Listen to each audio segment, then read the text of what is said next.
At the time of this recording, it is Monday, December 8th. And for those of you who were watching NFL football yesterday, you probably noticed a pretty rough injury by Indianapolis Colts quarterback Daniel Jones. He ruptured his right Achilles. And it was pretty heartbreaking to see that he was having a breakout year.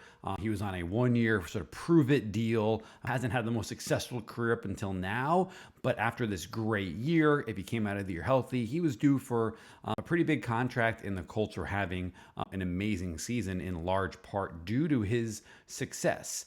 And if you'd also been following that team this year, you may have noticed that he was playing through for several weeks now a left fibula fracture. That is the smaller of the two main bones in the lower leg. It's the one that doesn't necessarily bear as much weight as the tibia does, but he was still playing through that fracture nonetheless. So it can't help but make you wonder if that had anything to do with potentially why he ruptured his right Achilles. And we never can know that for sure. There's probably no way to prove it, but it does illustrate the risk versus reward that we all need to consider, or if we're parents of young athletes, we need to consider of playing through pain or playing through an injury. Now, I recorded a previous video on how to approach playing through pain and when to potentially shut it down, when potentially to proceed with caution, or when you're good to go. So take a look at that if you want more details.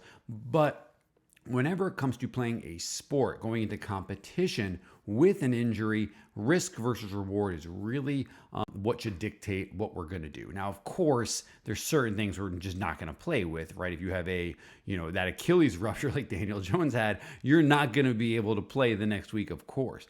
But if there's a little bit of a gray area, it really does come down to what are you going to get out of it? And we have these conversations with our patients all the time. So if we look at Daniel Jones' case, right? He is being paid millions of dollars in the NFL to play every week. That is his profession. He is the top 1% of the 1% in what he does.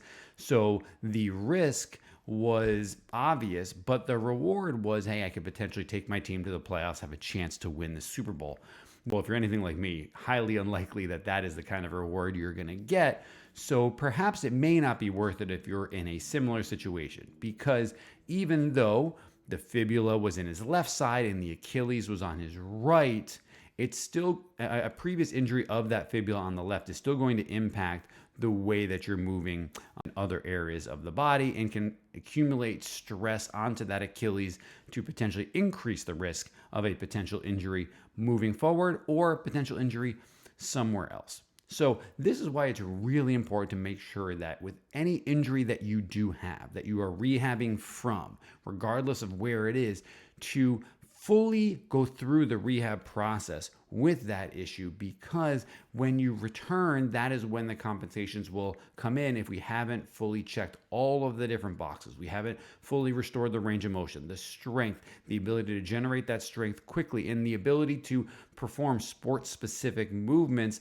that you will need to demonstrate in very high-stress environments when you get onto the field. Now, that's not to say that the injury you could potentially have is going to be as dramatic as Daniel Jones, but it is a good reminder of how we want to approach things moving forward. And if the reward we're potentially going to get from the competition we're going into is worth the risk that we're going to take, especially if you are a young athlete with long runway ahead of you. You are an athlete or the parent of a young athlete that is wondering, have I checked all the boxes that I need to check to ensure that I am safe to be able to return to play without a risk of injuring the current injury that I'm rehabilitating from, or at risk of irritating or injuring another area of the body? Come contact us. This is something we will be able to assess and screen out for you and then be able to address it should we find anything.